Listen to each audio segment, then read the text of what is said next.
আসসালামু আলাইকুম। আসলে আমি আমার বাবা আমাদের বাসা চুরুনিতে আমার বাবা খুব অসুস্থ ছিল। আমরা ফার্স্টে নিয়ে গিয়েছিলাম আপনার হসপিটালে। তো ওইখানে আমার বাবা সিসিউতে ছিল। উনি আসলে একটা হার্টের রোগী। তারপর ওইখানে মোটামুটি একটা ভালো একটা রিভিউ পাওয়ার পরে আমরা ওনাকে বাসায় নিয়ে যাই। ওইখান থেকে হঠাৎ করে আবার অসুস্থ হয়ে যাওয়ার পরে একটা হসপিটালে আনি। ওইখানে একটু ভুল ট্রিটমেন্টে আমার বাবা কিন্তু আরও বেশি অসুস্থ হয়ে যায়। তো হঠাৎ করে ঠিক রাতের 2:30 থেকে 3টা উনি সেন্সলেস হয়ে গেছে। এখন এই মুহূর্তে আসলে এখানে যে একটা আইসিইউ আছে প্রাইম, আমাদের যেটা মাইজদি শাখা, চমুনি না মাইজদি শাখা, সেখানে প্রাইম আছে। এসে আসলে আমরা জানতাম না, ওইখান থেকে ওরা বলতেছে তৎক্ষণাৎ মনে হয় কাজ হবে, ওই আইসিইউতে আপনারা নিয়ে যান। আমরা খুব দ্রুত চলে আসলাম। আসছে যখনই আমরা প্রাইমে নিয়ে আসছি তখন কিন্তু আমার বাবা সেন্সলেস, বলতে গেলে আমার বাবা পৃথিবী থেকেই চলে গেছে। তো এর মধ্যে আমাদের সবার কাছে খবর চলে গেছে বাবা হয়তো বা আমাদের কাছে আর নাই।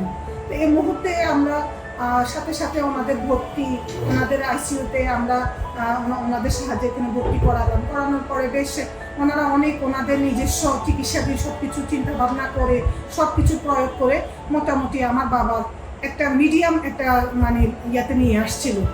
তারপরে হঠাৎ করে আমার ভাই, আমরা বাইরেই ছিলাম, বাইরে খুব কান্নাকাটি করতেছি, হঠাৎ করে আমার ভাইকে ওনারা ডাকছে যে আসেন ওনার সাথে একটু কথা বলতে হবে।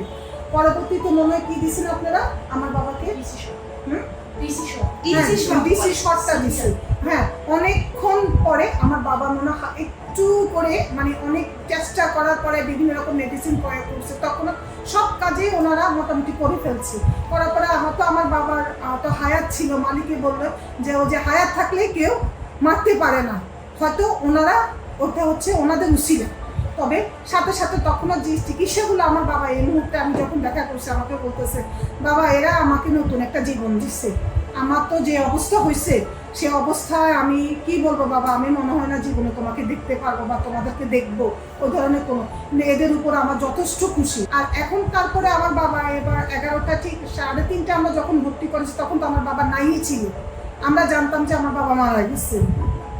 তখন ঠিক 11টার সময় ওনারা আবার আমাদের একজনকে অ্যালাউ করছে যে একজন যাইতে, কারণ আইসিইউ খুব কঠোরভাবে ওনারা তদারকি করে, একজনের বেশি দুজন যাওয়া যায় না, ওইখানে আবার পোশাকগুলো আলাদাভাবে পরে যেতে হয়, ঠিক আইসিইউ যেরকম ঠিক ওই রকমই উন্নত মানে।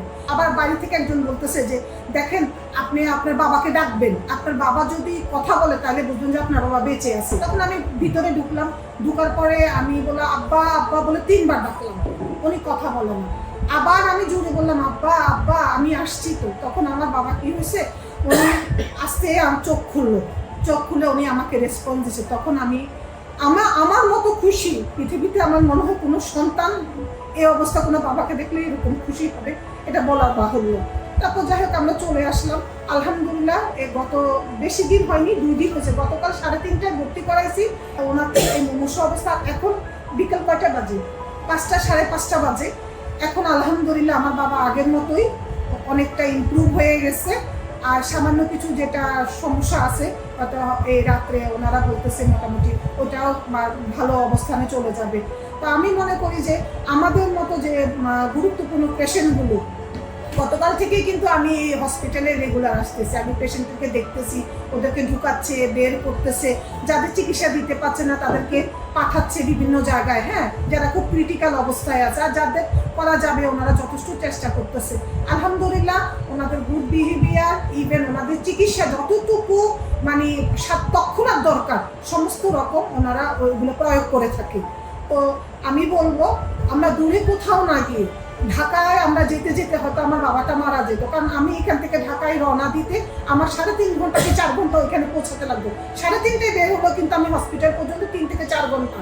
আর এখানে আরেকটা হয়েছে কি, আমরা এখান থেকে সময় ধরুন চমুনি থেকে আমি এখান পর্যন্ত আসছি আমার 10 মিনিট সময় লাগছে। 10 মিনিটের মধ্যে আমার বাবার চিকিৎসাটা শুরু হয়ে যাওয়ার কারণে ওনার কোনো সাইড এফেক্ট হয় নাই, বা খুব দ্রুত উনি ওনার কমার জায়গা থেকে ফিরে আসছে। তা আমি আশা করব আমার মতো যারা এই ধরনের রুগী আছে বা যাদের এভাবে হঠাৎ করে হয়তো এরকম পেশেন্ট হয়ে যায়, তাদেরকে অবশ্যই আমাদের প্রাইম 2তে নিয়ে আসবেন।